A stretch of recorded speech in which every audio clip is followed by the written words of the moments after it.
Johnson ഓപ്റ്റിക്കൽസിൽ തിങ്കൾ, ബുധൻ, വെള്ളി ദിവസങ്ങളിൽ രാവിലെ 10 മുതൽ ഉച്ചയ്ക്ക് 1 മണിവരെ കണ്ണു ഡോക്ടറുടെ സേവനം ലഭ്യമാണ്. എല്ലാ ബ്രാൻഡഡ് ഫ്രെയിമുകളും ഇവിടെ ലഭ്യമാണ്. ഡ്രൈവിംഗ് ലൈസൻസിനുള്ള സർട്ടിഫിക്കറ്റുകൾ കൂടാതെ ഡോക്ടർമാർ നിർദ്ദേശിക്കുന്ന എല്ലാ തരം കണ്ണടകളും ജോൺസൺ ഓപ്റ്റിക്കൽസിൽ നിന്നും ലഭിക്കുന്നു. ജോൺസൺ കണ്ണട വ്യാപാരം, ഡിവൈൻ ആശുപത്രിക്ക് എതിർവശം, വടക്കാഞ്ചേരി. സ്കൂളിൽ കയറി അധ്യാപകനെ മർദ്ദിച്ച കേസിൽ രക്ഷിതാവ് അറസ്റ്റിൽ.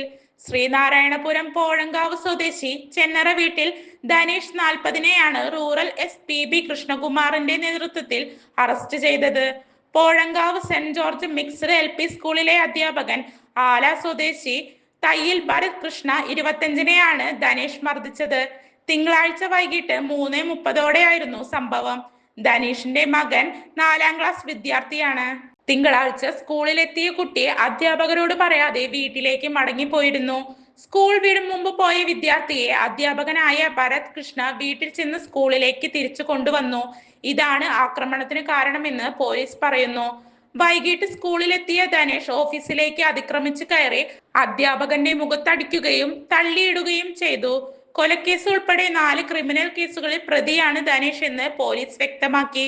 അധ്യാപകനെ ആക്രമിച്ചതിന് ശേഷം മുങ്ങിയ ധനേഷിനെ നെടുമ്പാശ്ശേരിയിൽ നിന്നാണ് അറസ്റ്റ് ചെയ്തത്. കോടതിയിൽ ഹാജരാക്കിയ പ്രതിയെ റിമാൻഡ് ചെയ്തു. കൂടുതൽ വാർത്തകൾക്ക് ഞങ്ങളുടെ ചാനൽ സബ്സ്ക്രൈബ് ചെയ്യുക. ഫേസ്ബുക്ക് ഫോളോ അപ്പ് ചെയ്യുക. വാർത്തകൾ വേഗത്തിലറിയാൻ Anytime News.